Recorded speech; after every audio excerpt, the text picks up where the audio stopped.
मंगलवार को लहरियासराय आदर्श थाना में सदर डीएसपी अमित कुमार के नेतृत्व में सदर अनुमंडल के करीब आधा दर्जन से अधिक थाना अध्यक्षों के साथ समीक्षा बैठक की गई, जिसमें लहरियासराय के थाना अध्यक्ष कीर्ति कुमार, नगर थाना अध्यक्ष एचएन सिंह सहित सभी मौजूद रहे। इस बैठक में अपराध नियंत्रण से लेकर निलंबित मामले तक पर चर्चा की गई। डीएसपी अमित कुमार ने बताया कि हर मामले पर बारीकी से नजर रखी जा रही है और आवश्यकता अनुसार पुलिसिया व्यवस्था को आम नागरिक तक सुलभ तरीके से बहाल करने के लिए हर संभव तरीका अपनाया जाएगा। पर लगाम नहीं चोरी की घटनाएं काफ़ी घटी हैं, जैसा हम लोग क्राइम मीटिंग की समीक्षा के बाद कह सकते हैं। चोरी की घटनाएं उनमें काफ़ी कमी आई है। गरीबों की घटनाएं, चोरी की घटनाएं काफ़ी घटी हैं। अगर आप पिछले कुछ महीनों से देखेंगे तो निरंतर उसमें गिरावट है।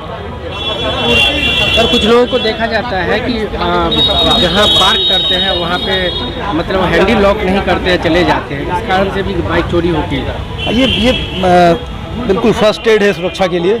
बाइक सुरक्षा का ये फर्स्ट एड, ये लोगों को खुद करना चाहिए। अपनी सुरक्षा खुद करें तो लॉक इसलिए प्रोवाइड किया ही जाता है कंपनी के द्वारा कि आप लॉक करें।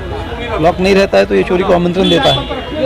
सर, कुछ ऐसे नशेड़ी हैं जो टैबलेट जैसी नशाओं का सेवन करते हैं, तो उनके लिए क्या उस पर अंकुश लगाया जाएगा। उस पर अंकुश लगाया जाएगा। नीति अपनाएगी सर? नीति यही है कि छापेमारी की जाएगी, गिरफ्तारी की जाएगी। मदद मिलती है। रूटीन क्राइम मीटिंग की गई थी, जो पुराने लंबित कांड है उनकी समीक्षा की गई। माह में जो कांड प्रतिवेदित हुए हैं उनमें क्या प्रगति है उसको देखा गया।